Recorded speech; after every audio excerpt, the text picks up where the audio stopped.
అందరికీ నమస్కారమండి. తెలుగు కథల సంపుటికి స్వాగతం. నా పేరు శ్వేత. ఈరోజు మనం చెప్పుకోబోయే కథ విజి ప్రసాద్ గారు రచించిన కనువిప్పు అనే కథను విందామండి. కథలోనికి వెళ్లే ముందు మన ఛానల్ని మొదటిసారిగా చూస్తున్న వారైతే సబ్స్క్రైబ్ చేసుకోవడం మర్చిపోకండి.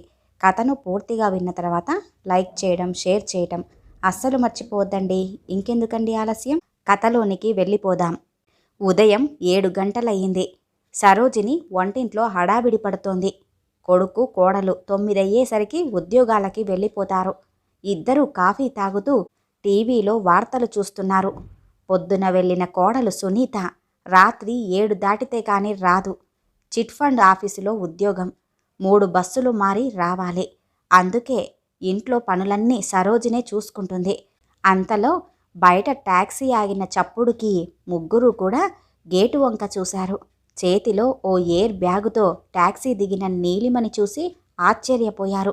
పెళ్ళైన ఈ 2 ఏళ్లలోనూ ఎప్పుడూ ఒంటరిగా రాలేదు, భర్త రాజీవ్తో కలిసి రావటం తప్ప. Hi Neelu, what a surprise! అన్నయ్య గారేరి అంటూ మొదట సునీత పలకరించింది ఆడపడుచుని. ఫోన్ చేస్తే స్టేషన్కి నేనే వచ్చేవాడిని కదా, ఒక్కత్తివే వస్తున్నావని కాల్ చేసి చెప్పకూడదా కనీసం అంటూ నీలు అన్నయ్య గోపాలం పలకరింపుగా అన్నాడు. ఏంటి నీలు, రాజీవ్ రాలేదా? ఒక్కతివే వచ్చావు? మీ అత్తగారు మామగారు అంతా బాగున్నారా అంటూ సరోజిని పలకరించింది కూతుర్ని. ఏం, నేనొక్కదాన్ని రాలేనా, రాకూడదా? నేనేం అమెరికా నుంచి రాలేదుగా, ముంబై నుండేగా వచ్చాను అంటూ విసురుగా జవాబిచ్చింది నీలిమ, టీపాయ్ మీద ఉన్న పేపర్ని చేతిలోకి తీసుకొని చూస్తూ. సరే సరే, సాయంత్రం మాట్లాడుకుందాం కానీ స్నానం చేసి రిలాక్స్ అవ్వు నీలు, ఆఫీస్కి వెళ్ళొస్తాం అని చెప్పి గోపాలం సునీత తయారై వెళ్ళిపోయారు. సరోజిని మిగిలిన పనులన్నీ చక్కబెట్టి వచ్చేసరికి నీలిమ కూడా స్నానం చేసి వచ్చేసింది. కూతురికి టిఫిన్ పెట్టి డైనింగ్ టేబుల్ మీద పక్కన్నే కూర్చొని అడిగింది లాలనగా సరోజిని. ఏమిటమ్మా, ఏదో మూడీగా ఉన్నట్టున్నావు, విశేషమేంటి అంటూ. మమ్మీ, రాజీవ్ ధోరణి నాకేం నచ్చటం లేదు. అసలు నా గురించి తను ఏమనుకుంటున్నాడు? నాకంటూ ఒక వ్యక్తిత్వం ఉందనా లేదనా? అన్నీ తన ఇష్టమే. ఉద్యోగం చేస్తానంటే తన పేరెంట్స్ పెద్దవాళ్ళు, వాళ్ళని కనిపెట్టి ఉండాలి, కుదరదు అన్నాడు. తనకి యూఎస్ఏలో మంచి జాబ్ ఆఫర్ వచ్చింది. నేనెంత చెప్పినా వినకుండా వదులుకున్నాడు. మనం వేరే ఫ్లాట్ తీసుకుని వెళ్ళిపోదామంటే కుదరదు, వాళ్ళ పేరెంట్స్ని, ఇంటికి వచ్చేపోయే అతిథి అభ్యాగతుల్ని చూస్తూ అక్కడే ఉండాలి అంటున్నాడు. అసలు మేము ఒక్కళ్ళమే ఎందుకు చూడాలి మమ్మీ? మా మరిది వాళ్ళు ఉండనే ఉన్నారుగా, వాళ్ళు దర్జాగా సింగపూర్లో ఉంటున్నారు. ఈ బాధ్యతలన్నీ మా నెత్తి మీద వేసుకొని మేమొక్కరమే ఎందుకు చూడాలి? వాళ్ళు హాయిగా లైఫ్ ఎంజాయ్ చేస్తున్నారు. పెళ్ళై 2 ఏళ్ళయ్యింది. ఓ సరదా లేదు, ఓ పాడు లేదు మాకు. ఆ పెద్దవాళ్ళని చూసుకుంటూ ఆ కొంపలో అలాగే పడుండాలి. నా మాట ఒక్కటి వినడు, అన్నీ నేనే వినాలి. తను చెప్పినట్లే నేను నడుచుకోవాలి. ఆఖరికి పిల్లల్ని కనే విషయంలో కూడా నాకు స్వాతంత్రం లేదు. నేనప్పుడే వద్దంటే వినడు. ఆ ముసలాళ్ళ కోసం అర్జెంటుగా నేను పిల్లల్ని కనేయాలట. ఇక్కడ ఓ ప్రైవేట్ ఫర్ములో జాబ్కి అప్లై చేశాను. ఇంటర్వ్యూకి రేపు అటెండ్ అవ్వాలి. సెలెక్ట్ అయితే ఇక్కడే ఉండిపోతాను అంటూ స్థిరంగా చెప్పింది నీలిమ. నీలు, ఇవన్నీ నువ్వు ఊహించినంత పెద్ద సమస్యలు కావమ్మా. రాజీవ్ నిన్ను కావాలని ఏరుకోరి పెళ్లి చేసుకున్నాడు. నిన్ను కష్టపెట్టే రకం కాదు. భార్యాభర్తలిరువురు కూడా ఒకరి మాట ఒకరు మన్నించుకోవటమేనమ్మా దాంపత్య ధర్మం అంటే. వాళ్ళు ఆస్తిపరులు. అతనికి మంచి జాబ్ ఉంది. నువ్వు సంపాదించి కష్టపడటం అతనికి ఇష్టం లేదేమో. అది కూడా ఆలోచించు. అయినా నీ అత్తామామలు పెద్దవాళ్ళు. చిన్న కొడుకు చిన్న కోడలు దూరంగా ఉన్నారు. ఇక మీరు కూడా చూడకపోతే వాళ్ళను ఇంకెవరు చూస్తారు? నువ్వు సమస్యకి మరోవైపు నుంచి కూడా ఆలోచించాలి మరి అంది సరోజిని. సరే మమ్మీ, నీ అల్లుడు చాలా గొప్పవాడు. నా మీద గొప్ప అండర్స్టాండింగ్ ఉన్నవాడు. అదేగా నువ్వు చెప్పేది. అందుకే అంటారు, ముందొచ్చిన చెవుల కంటే వెనకొచ్చిన కొమ్ములు వాడి అని అంది నీలిమ. అది కాదు నీలు, కూతురువి, నీకన్నా నాకు అల్లుడు ఎక్కువెందుకవుతాడు అంటూ చెప్పింది శాంతంగా సరోజిని. లేకపోతే ఏమిటి మమ్మీ, తన పేరెంట్స్ని కనిపెట్టుకుని ఇంట్లో పడి ఉండటానికి, అతిథులకు సేవ చెయ్యటానికి ఎంబీఏ విత్ కంప్యూటర్స్ చేసిన నేనే కావాలా? సాధారణ చదువు చదువుకున్న ఏ పేదింటి ఆడపిల్లనో చేసుకోలేకపోయాడా? నా ఆదర్శాలు, ఆలోచనలు అన్నీ తనకి తెలియవా? ముందు ఎలాగోలా నన్ను తన దానిగా చేసుకుంటే ఆ తర్వాత చచ్చినట్లుగా పడి ఉంటుంది అనుకున్నాడేమో. మగాళ్ళ బుద్ధులు ఇలాగే ఉంటాయి మరి అంటూ కోపంగా చెప్పింది నీలిమ. నువ్వు బాగా చదువుకున్న దానివి నీలిమ, స్వతంత్ర భావాలు, ఉన్నతమైన వ్యక్తిత్వం కలిగిన దానివి. అన్నీ నిజమేనమ్మా. అతనికి ఇవన్నీ నచ్చే మన స్టేటస్ తక్కువ అని కూడా ఆలోచించకుండా నిన్ను పెళ్లి చేసుకున్నాడు. నీ వ్యక్తిత్వాన్ని అతడు గౌరవించటం లేదని నువ్వెందుకు అనుకుంటున్నావు? నీకేం తక్కువ చేశాడు అంటూ అడిగింది తల్లి. మళ్ళీ మొదటికొస్తావేంటి మమ్మీ? స్త్రీకి ఆర్థిక స్వాతంత్రం ఉండాలని వాదించే నేను కష్టపడి ఇంత చదువుకుని మీలాగా ఇంట్లో కూర్చోలేను. ఆ విషయం నేనెంత వాదించినా అతడు అర్థం చేసుకోవటం లేదు. తల్లివి, నువ్వే అర్థం చేసుకోకపోతే ఇక అతడు మాత్రం ఏమర్థం చేసుకుంటాడు అంటూ కొంచెం బాధగా చెప్పింది నీలిమ. ఏదేమైనా నీలు, ఇవన్నీ భర్తని, కాపురాన్ని కాదనుకుని వచ్చేంత పెద్ద సమస్యలు అని నేననుకోను. అతడికి ఎలాగోలా నచ్చజెప్పొచ్చు. ఆలోచించుకో. తమ తమ నిలవులు తప్పిన తమ మిత్రులు శత్రువులగుట తథ్యము సుమ్మి అన్న నానుడిలో ఎంతో అర్థం ఉంది. ఏ సమస్యనైనా నీ స్థానంలో ఉండి నువ్వు నిలదొక్కుని పోరాడాలి కానీ ఇలా పారిపోయి రావటం పిరికితనం, చేతగానితనమే అవుతుంది నీలు. నువ్వు రావటం నాకు ఇష్టం లేక అంటున్నాననుకోకు. పెళ్ళై అత్తవారింటికి వెళ్ళిన ఆడపిల్ల పుట్టింటికొస్తే తల్లిదండ్రులు చాలా ఆనందిస్తారు. కానీ ఈ విధంగా మాత్రం కాదమ్మా. తల్లిగా నాకు తోచింది నేను చెప్పాను. ఆ తర్వాత నీ ఇష్టం అంటూ లోపలికి వెళ్ళిపోయింది సరోజిని, పంపు నీళ్లు పట్టాలి అంటూ. తల్లి వెనకే లోపలికెళ్ళి విసురుగా చెప్పింది నీలిమ. మమ్మీ, మీకు నేనేమీ భారం కాబోవటం లేదు. నా కాళ్ళ మీద నేను నిలబడగలను. వర్కింగ్ ఉమెన్స్ హాస్టల్లో చేరుతాను. అంతేగాని నేను ఇప్పుడే రాజీవ్ దగ్గరికి మాత్రం వెళ్ళను. నా విలువేంటో అతడికి బాగా అర్థమయ్యేదాకా అంది కూతురు. నీలిమ ఇంటర్వ్యూలో సెలెక్ట్ అయ్యింది. రోజు ఆఫీస్కి వెళ్ళి వస్తోంది. తను వచ్చిన వారం రోజులకి రాజీవ్ నుండి ఫోన్ వచ్చింది. నీలిమ మాట్లాడను అంది. గోపాలం, సరోజినిలే మాట్లాడ్డానికి ప్రయత్నిస్తే అతడు ఫోన్ పెట్టేశాడు. తల్లి ద్వారా అన్ని విషయాలు తెలుసుకున్న గోపాలం బాధపడడం తప్ప ఏం చేయలేకపోయాడు. నీలిమ మొండితనం గురించి అందరికీ తెలిసిందే కావున ఇక ఎవరూ ఆ విషయం మాట్లాడడమే మానేశారు. ముగ్గురు కామ్గా ఆఫీసులకు వెళ్తున్నారు. సరోజిని మాత్రం మనసులో మదన పడిపోసాగింది. ఈ పరిస్థితి ఎక్కడిదాకా పోతుందోనని ఒక్కొక్కసారి బాధపడుతుంటుంది కూడా ఆమె తల్లి మనసు. నీలుని ఇంతదాకా చదివించకుండా ఉన్నా బాగుండేదేమో అని అనుకుంటూ మళ్ళీ తనను తానే సమాధానపరుచుకుంటుంది. చచా, ఏమిటిలా ఆలోచిస్తున్నాను? నీలు తెలివైన పిల్ల, అందుకే బాగా చదువుకుంది. అది చదువుకోలేకపోతే తను మాత్రం ఏం చెయ్యగలిగేది? మొదటి నుండి అది మెరిట్ స్టూడెంటే అనుకునేది సరోజిని. 10 రోజుల తర్వాత రాజీవ్ వచ్చాడు. ఆఫీస్ దగ్గరికే వెళ్ళి నీలిమతో మాట్లాడతాను అన్నాడు. సరోజిని సరే అంది. సాయంత్రం ఒక్కతే వచ్చిన నీలిమను అడిగిందామె. అమ్మా నీలు, ఆఫీస్ దగ్గరికి రాజు వస్తానన్నాడు. వచ్చాడా? ఏమన్నాడు? నిన్ను తీసుకెళ్తానన్నాడా? ఏం మాట్లాడాడు అంటూ సంబరంగా. నీలిమ, ఏంటి మమ్మీ, తనేమన్నా నన్ను వెళ్ళగొట్టాడా మళ్ళీ వచ్చి తీసుకువెళ్ళటానికి? లేక నేనేమన్నా తప్పు చేసి తనతో చివాట్లు తిని వచ్చానా? క్షమించండి శ్రీవారు అని క్షమాపణ వేడుకొని తనతో వెర్రి గొర్రెలాగా వెళ్ళిపోవటానికి? నాకు పరిస్థితులను అర్థం చేసుకుని మసులుకోవటం చేత కాదని ఓ సర్టిఫికెట్ ఇచ్చాడు. వాళ్ళ అక్క, బావ దుబాయ్ నుంచి వచ్చారట. నన్ను రమ్మన్నాడు. రానని కరాఖండిగా చెప్పేశాను. చాలా, నీ యాంగ్జైటీ తీరిందా అంటూ చెప్పి లోపలికి వెళ్ళిపోయింది.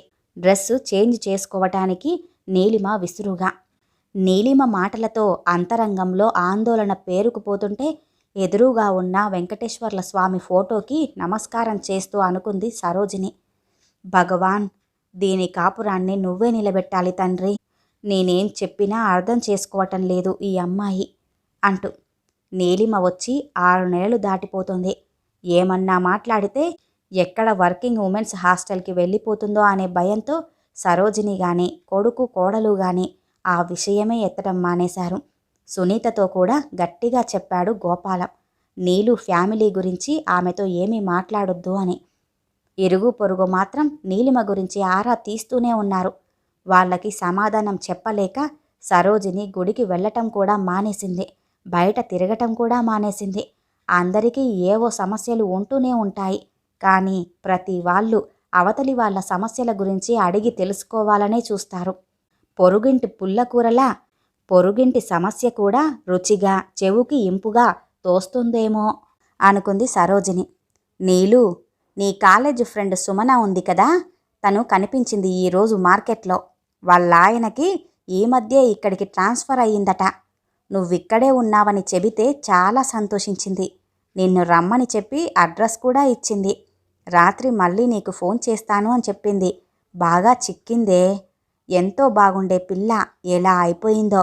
రేపు సండే కదా, ఒకసారి వెళ్ళిరా వాళ్ళింటికి అంటూ చెప్పింది సరోజిని అప్పుడే ఆఫీస్ నుండి వచ్చి టీవీ చూస్తూ కాఫీ తాగుతున్న నీలిమతో. అవునా మమ్మీ, దాన్ని చూసి 2 ఏళ్ళయ్యింది.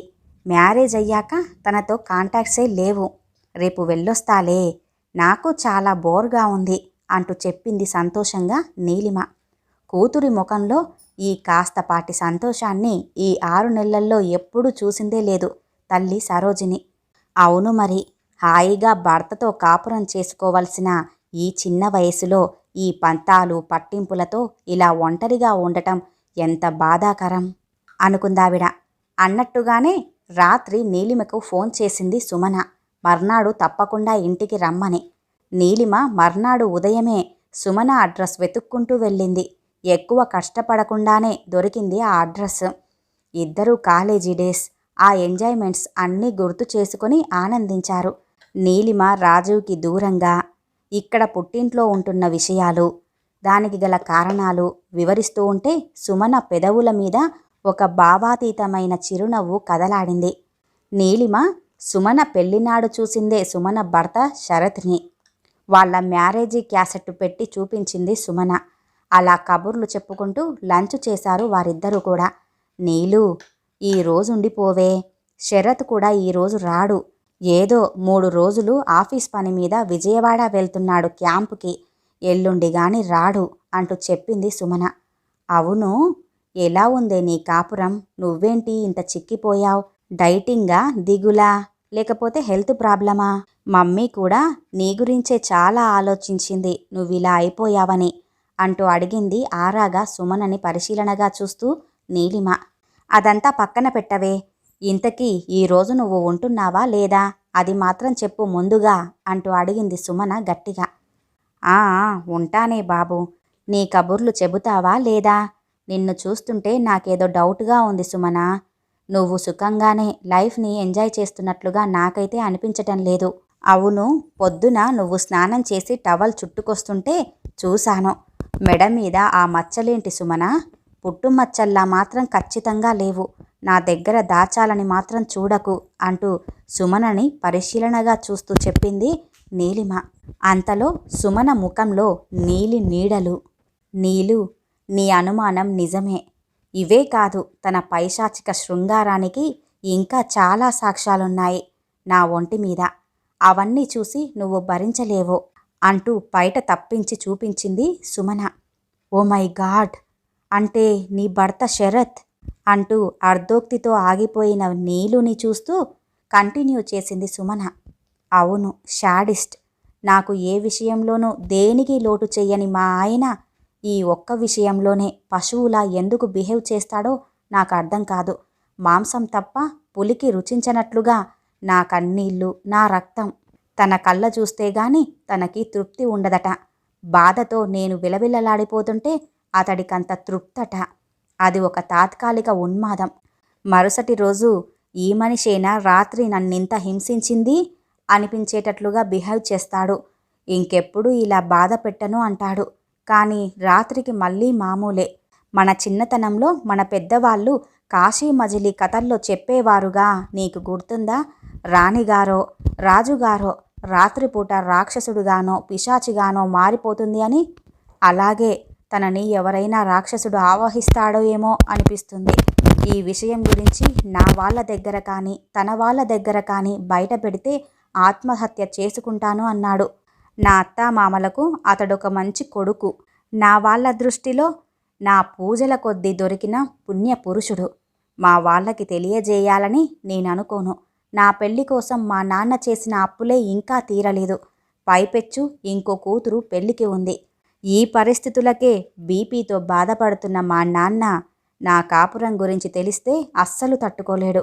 నేను సుఖంగా కాపురం చేసుకుంటున్నానన్న భ్రమతో ఆనందంగా ఉంటున్నారు వాళ్ళు. దాన్ని తుడిచివేయలేను అందావిడ. అందుకని నువ్వీ నరకంలో ఎన్నాళ్ళుండగలవు సుమనా? నువ్వు చదువుకున్న దానివి. అతడ్ని ఎలాగోలా ఒప్పించి సైకియాట్రిస్టుకైనా చూపించు. అదొక మానసిక రుగ్మత. అసలు ఇన్నాళ్లుగా ఇలా ఎందుకు నిర్లక్ష్యం చేశావు? ఈ పాటికి అతడికి ట్రీట్మెంట్ ఇప్పించాల్సింది అంటూ ఆవేశంగా చెప్పింది నీలిమ. అది అయ్యింది నీలు. అతడు మంచి మూడ్లో ఉండగా ఎన్నోసార్లు చెప్పి చూశాను. నాకు ఏ ప్రాబ్లమూ లేదు, నేనెక్కడికి రాను అంటాడు. ఏ సైకియాట్రిస్టుని కలవటానికి ఇష్టపడటం లేదు. పైగా అదంతా శృంగారంలో ఓ భాగమేనంటాడు అంటూ బాధగా చెప్పింది సుమన. ఓ గాడ్! ఈ విధంగా కట్టుకున్న భార్యను హింసించటం శృంగారమే అయితే ఏ కన్నెపిల్ల కూడా పెళ్లి పేరెత్తదు. పెళ్ళంటేనే భయపడి, భర్తంటేనే విరక్తిగా మారి ఏదైనా మంచి ఉద్యోగం చేసుకుని బతుకుతుంది మహానుభావా అంటూ చెప్పాల్సింది సుమన నీ పతిదేవుడికి అంటూ వ్యంగ్యంగా అంది నీలిమ. మళ్ళీ తనే అంది, సుమన, అలాంటి మొగుడితో నేనైతే ఒక్కరోజు కూడా కాపురం చస్తే చెయ్యలేను. ప్రతి ఆడపిల్ల కూడా పెళ్లి కాకముందు తన వైవాహిక జీవితాన్ని ఎన్నో కలర్లలో ఊహించుకుంటుంది. ఇటువంటి వారితో జీవితాన్ని శిక్షలా భరించే కన్నా ఆత్మహత్య చేసుకోవటమో, లేక నాకస్సలు పెళ్ళే కాలేదు అనుకొని ఉద్యోగం చేసుకుంటూ తల్లిదండ్రుల నీడలో బతకటమో ఉత్తమం నా దృష్టిలో అంటూ చెప్పింది నీలిమ. నీలు, ఆడపిల్లని కన్న ఏ తల్లిదండ్రులైనా వియ్యాల వారి అడుగులకు మడుగులొత్తుతూ వారి గొంతెమ్మ కోరికలు తీర్చి అప్పు చేసైనా అమ్మాయిని చీర సారెలతో అత్తవారింటికి ఎందుకు పంపుతారు? ఉత్తరోత్తర వారి నుండి తమ కూతురు ఏ విధమైన ఆరడాలు సాధింపులు ఎదుర్కోకుండా భర్తతో సుఖంగా కాపురం చేసుకోవాలనే కదా. మా నాన్న కూడా అలాగే తన శక్తికి మించి ఘనంగానే నన్ను అత్తవారింటికి పంపి నిశ్చింతగా గాలి పీల్చుకుంటున్నాడు.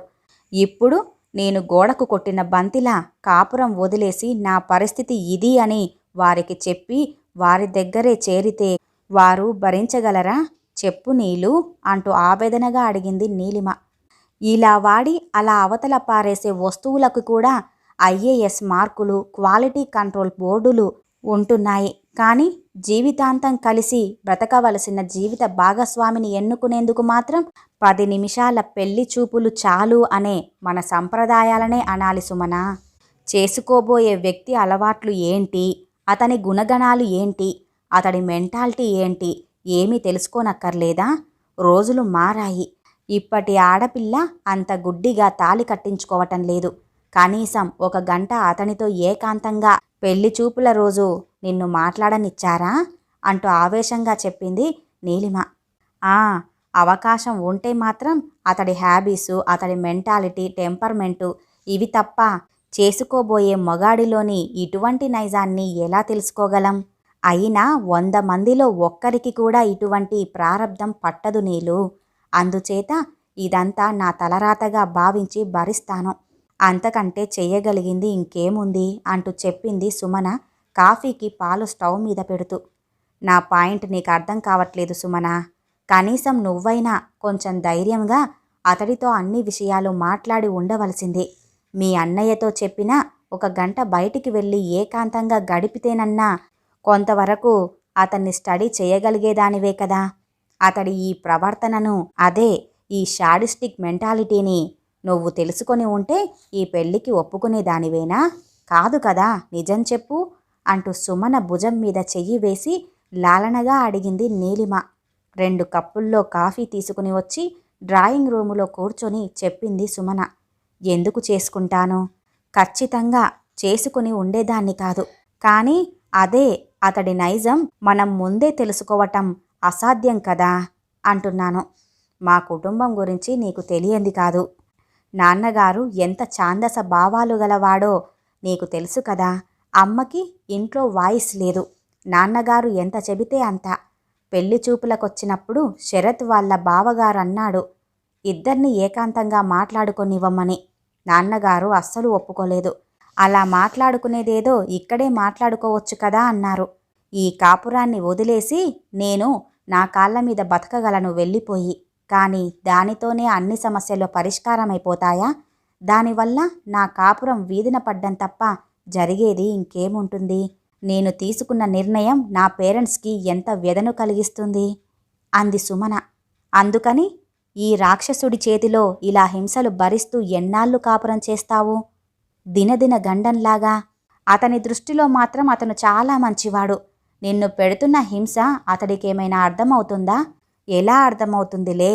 ఇదంతా అతడి దృష్టిలో గ్రేట్ రొమాన్స్ కదా అంటూ హేళనగా కసిగా చెప్పింది నీలిమ. ప్రతి సమస్యకి ఎప్పుడో ఒకప్పుడు పరిష్కారం ఉండే ఉంటుంది నీలు. లేకపోతే మనం కొంత ఓర్పు సంయమనం పాటించాల్సి వస్తుంది. అతడిని ఎప్పటికైనా ఒప్పించి సైకియాట్రిస్ట్ దగ్గరికి తీసుకువెళ్ళగలను అన్న నమ్మకం నాకుంది. నేనే ఒంటరిగా డాక్టర్ని కలిసి అన్నీ వివరించాను. అతడి పరోక్షంలో ట్రీట్మెంట్ కష్టమే కానీ నేను భరించే శక్తి కోల్పోయినప్పుడు అతడికి తెలియకుండానే సెడిటివ్స్ ఇచ్చి నిద్రపుచ్చటం తప్ప వేరే దారి లేదని డాక్టర్ చెప్పాడు. అసలు తనది ఒక మానసిక రుగ్మత అన్న విషయం అతడు ఒప్పుకోవటం లేదు, తెలుసుకోవటం లేదు. తెలుసుకున్న నాడే చికిత్సకు ఒప్పుకుంటాడు. ఆ రోజు వస్తుందని, ఆ శుభరాత్రి నా జీవితంలో తొందరలోనే రావాలి అని విశ్వాసంతోనే రోజులు గడుపుతున్నాను నీలు అంటూ అంది సుమన. ఆ రోజు రాత్రి సుమన ఇంట్లోనే గడిపి సుమన గురించి తెలుసుకున్న నిజాలతో భారమైన హృదయంతో ఇంటికొచ్చేసింది నీలిమ. సుమన చెప్పిన విషయాలే మనసులో మెదులుతున్నాయి. తొలి రాత్రి అలసిపోయి నిద్రపోతున్న తన బుగ్గ మీద చురుక్కుమన్న బాధతో లేచి చూస్తే ఎర్రగా కాలుతున్న సిగరెట్ చేతిలో పట్టుకొని తన మీదకి వంగి తన ముఖంలోకి చూస్తున్న అతన్ని చూసి కెవ్వుమన్నాను భయంతో. నిద్రలో నీ ముఖం ఎంత బాగుందో తెలుసా? రాత్రి ఇలా వేస్ట్గా కరిగిపోతుంటే చూడలేకపోతున్నాను. నువ్వేమో గాఢ నిద్రలో ఉన్నావు. నిన్ను నిద్రలేపాలనే ఇలా అంటూ నవ్వుతూ చెప్పాడు శరత్ అంటూ సుమన చెప్పిన మాటలు గుర్తుకొచ్చి కసిగా అనుకుంది నీలిమ. దుర్మార్గుడు. శోభనం పెళ్లి కూతుర్ని నిద్రలేపే తీరు అదా? ఆ రాత్రి నుండే మొదలయ్యాయన్నమాట వీడి శాడిజం. పూర్ సుమన పాపం ఎన్ని కష్టాలు పడుతుందో. రాజీవ్ మాత్రం అలా కాదు. తనను ఎంత సున్నితంగా ట్రీట్ చేస్తాడు. రాజీవ్ తనను ఎప్పుడైనా కించిత్తు కూడా బాధ పెట్టాడా? ఎప్పుడూ తన ఇష్టప్రకారమే నడుచుకుంటాడు. ఎంత అదృష్టవంతురాలు తను. అలా ఎన్నోసార్లు అనుకుంది. ఆ అదృష్టాన్ని ఇప్పుడు ఎందుకు దూరం చేసుకుంది? నిజంగా అతడిని వదిలి రాదగ్గ సమస్యలేనా తనవి? సుమన కాపురంతో పోలిస్తే నేననుకున్న సమస్యలు నిజంగా సమస్యలేనా? కాదు కాదు, ఎంత మాత్రమూ కాదు. సుమనలో ఎంతో ఆత్మవిశ్వాసం, సహనం, భవిష్యత్తు పట్ల నమ్మకం కూడా ఉన్నాయి. అమ్మ నా గురించి ఎంత దిగులు పడుతోందో. నాన్నగారు మా చిన్నప్పుడే పోయినా తనను అన్నయ్యను చిన్నప్పటి నుంచి సాకి చదివించి ప్రయోజకుల్ని చేసి బాధ్యత నెరవేర్చానని తృప్తి పడుతున్న ఈ తరుణంలో రాజీవ్ని వదిలి తను ఇలా రావటం అమ్మకి ఎంత మనస్తాపం కలిగించుంటుంది. సుమన తన పుట్టింటి వాళ్ళ గురించి ఆలోచించి ఎంత సహనంగా అతడితో కాపురం నెట్టుకొస్తుందో చూశాక తనలో ఇలాంటి ఆలోచనలు చోటు చేసుకుంటున్నాయి. నిజమే, సుమన అతడితో కాపురం వదిలేసి వెళ్ళిపోవటానికి ఎంతసేపు పడుతుంది? కానీ ఆ తర్వాత తలెత్తే సమస్యలు ఎన్ని? రాత్రి 12 గంటలు దాటింది. ఆలోచనలతో నిద్ర రావటం లేదు నీలిమకు. సుమన అనుభవాలు, సమస్యల ముందు తను అనుకున్న సమస్యలు, తన నిర్ణయాలు పెద్ద గీత ముందు చిన్న గీతలా తక్కువగా కనిపిస్తున్నాయి. తన బలహీనతను బలహీనతగా ఒప్పుకోకుండా సుమనను హింసిస్తున్న శరత్ ముందు తన భర్త రాజీవ్ వామనుడి ముందు విష్ణుమూర్తిలా ఎంతో ఉన్నతంగా కనిపిస్తున్నాడు. రాజీవ్లో తను ఎత్తి చూపిన లోపాలు సిల్లీగా కనపడుతున్నాయిప్పుడు. అవును, తను అమ్మ చెప్పినట్లు సమస్యను ఒక్క కోణంలో నుంచే ఆలోచించింది ఇన్ని రోజులుగా. రాజీవ్ వైపు నుండి కూడా ఆలోచిస్తే తను అతడితో ఏకీభవించటమే సబబుగా అనిపిస్తోంది. ఈ వయసులో అన్నయ్య వదిన అమ్మని వదిలి వేరే వెళ్ళిపోతే అమ్మని చూసేది ఎవరు? వదిన అన్నయ్యనలా శాసించలేదని మెచ్చుకుంటున్న తను పెద్దవాళ్ళైన రాజీవ్ పేరెంట్స్ని మనమే చూడాలా అని అడగటం ఎంత తప్పు? తనలో ఏదో అంతర్నేత్రం తెరుచుకొని రాజీవ్ పట్ల తను ఏర్పరచుకున్న అపోహలకి చీకటి తెర దించినట్లయింది.